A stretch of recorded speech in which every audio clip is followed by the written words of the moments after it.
Hello. In this video, I'm going to show you how to design high-pressure rocket propellant tanks for liquid rocket engines. Specifically, these are for pressure-fed rocket engines where the tank pressure has to be extremely high because it has to be higher than the pressure in the main combustion chamber of your rocket engine. But this could also be applicable to lower pressure tanks for pumped engines as well. But this is a simple kind of tank design that's easy to manufacture and fabricate. It consists of a casing, an outer casing, which is just an empty hollow cylinder, and then a forward and aft closure. And the closures are held in place by a bolt circle. And then the pressure is held by one or multiple O-rings at either end, and the bulkheads can be tapped to get your fluid out. And like I said, this is a very simple kind of tank design that is easy to manufacture on the hobbyist scale or collegiate scale for relatively low cost. And for this kind of tank design, there are 5 main failure modes that you're designing against. The first failure mode is sort of the tank rupture case, which is a tensile failure of the tank wall. And that's governed by this equation, the hoop stress equation. These are the 2 main things you have to worry about, is hoop stress and axial stress for this first failure mode. But the hoop stress will always be worse than the axial stress, so this is the defining equation for this first failure mode, this tensile failure of the tank wall. And it's just the maximum expected operating pressure times the radius of the tank divided by the thickness of the tank wall. And that's your hoop stress for the tank wall. And this is sort of making the thin walled assumption, but this will be valid for almost any propellant tank that you can cook up with this design. So it's a valid assumption. And then you'll compare this against the yield tensile stress of your tank material, which in this case is 6061 T6 aluminum, which is a common material choice for this kind of application. And when you compare those two, that will give you your factor of safety. The second failure mode is where you shear the actual bolts themselves. So it's shear of the bolts in the bolt circle. So essentially what happens is these bolts get sheared, and I guess we can have the closure go along with it. This is what that failure mode looks like. The bolts get sheared along a certain plane. And so this is a shear failure in the bolts themselves. And so the governing equation for this failure mode is this bolt shear equation here. And this is all from the How to Design a Pressure Vessel provided by Half Cat Rocketry. I'll have a link in the description and a bunch of other links to their stuff. This is very helpful, but these are all sort of relatively basic engineering equations that you can find in other places in other textbooks as well. But back to this second failure mode of bolt shear. So for this, you're worried about it's a failure of the bolts themselves, not of the tank material. So you're going to compare this to the UTS the shear strength of the bolts themselves, and that's approximated by 0.75 times the ultimate tensile strength of the bolts.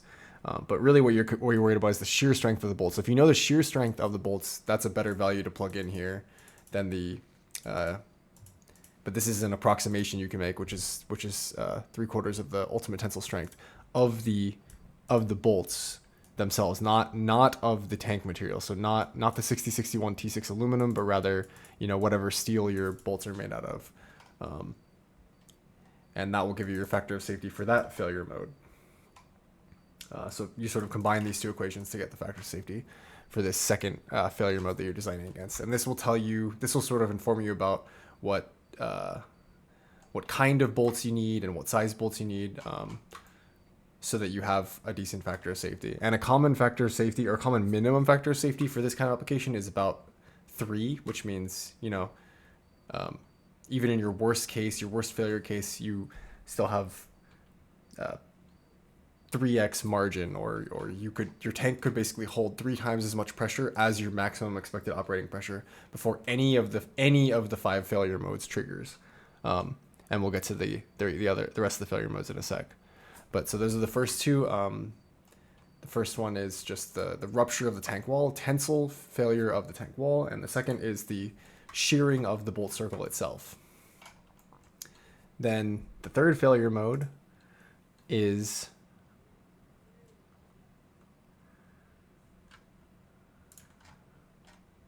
bolt tear out, which is kind of similar to bolt bearing, but actually, the failure mode looks kind of similar to like the bolt bearing on the material, but actually it's a bit different because tear out is governed by shear in the tank wall itself. So I'll demonstrate that and this will become a little more clear. So if you remove the forward closure, I've created a little chunk here. And so this piece is sort of shearing against itself. So this is the shear area right here. This whole face is the shear area, and then this is the shear area as well.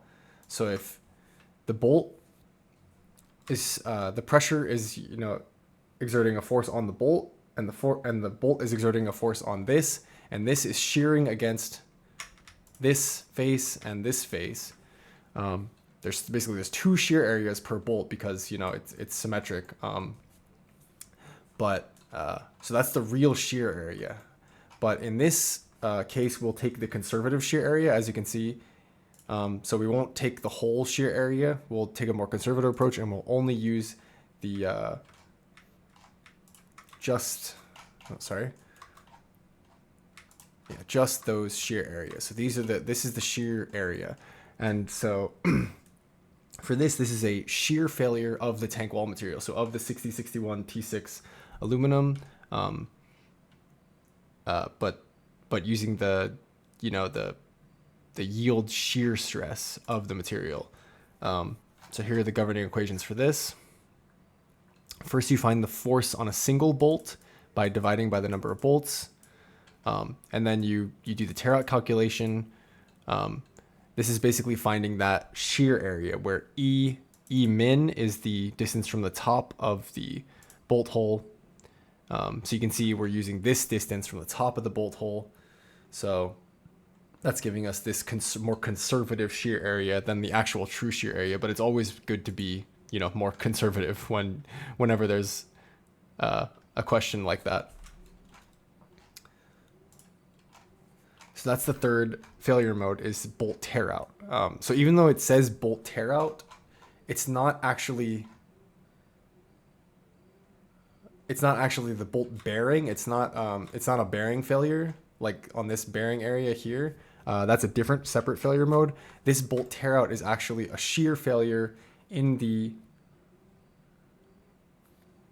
tank wall from the force of the bolt acting on this little piece of the tank wall, and it's a shear failure in the tank wall. So that's failure mode 3. Failure mode 4 is casing tensile stress. So if we go back, and if we hide the forward closure again, and let's just hide all these. Sorry, it's a bit of a mess.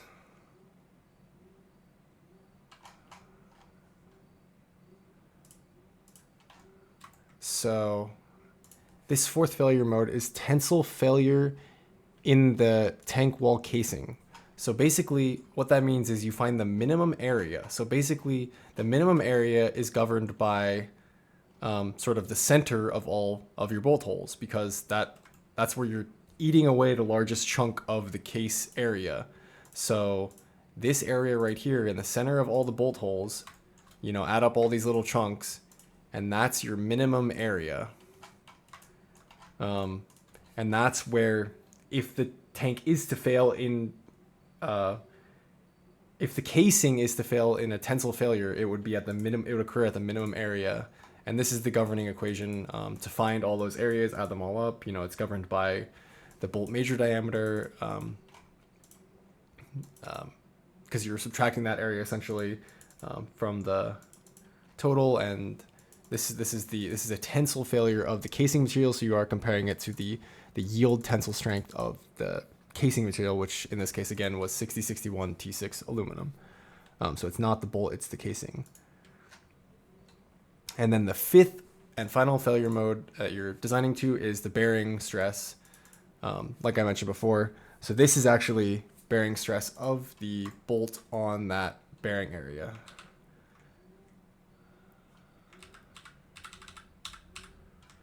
So if I had the forward closure,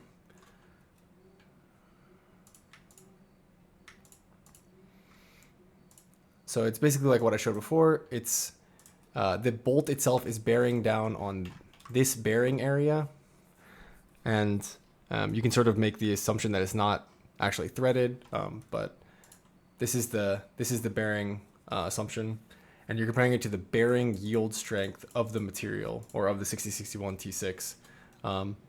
And materials are usually stronger in compression than tension, or almost always. So you'll have a bit more margin, or you'll have a bit larger number for the yield strength for bearing than for tensile strength typically, but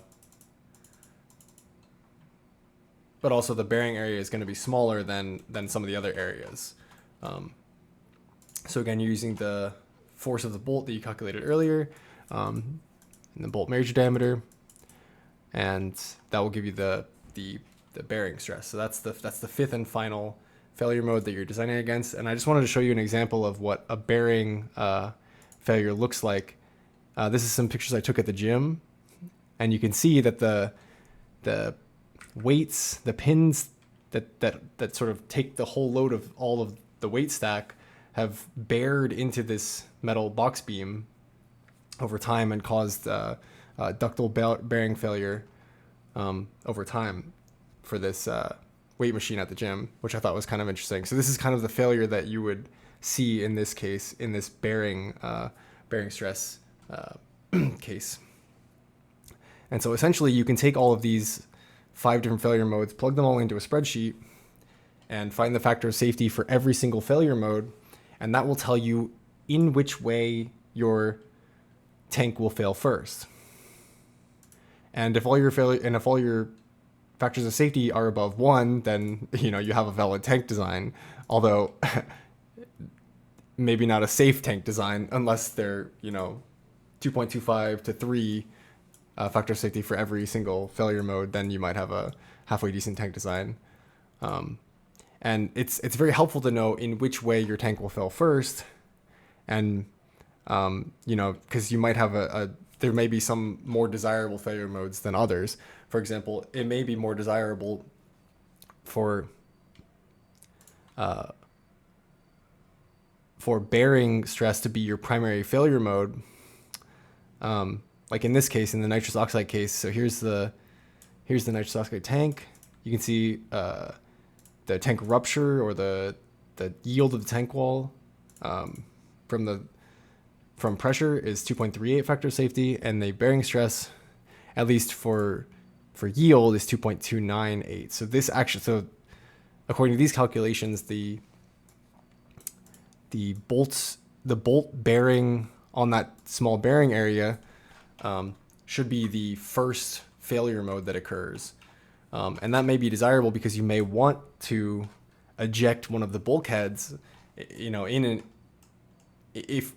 your tank does fail, you may want to eject one of the bulkheads rather than rupture the tank. That may be like a less energetic or less catastrophic failure mode, maybe more desirable. So that's something that you can also design to. So I would suggest, taking all these equations, putting them in a spreadsheet, and you can play around with, the number of bolts, like change this to 10, and all of a sudden, some of your factors of safety go down. Or if I change it to 10 in the nitrous oxide case, we get below 1 factor of safety in bearing stress. So it's very helpful to just plug all these equations into a spreadsheet, and then you can start looking at, okay, what kind of bolt do I need? What kind of minor diameter do I need?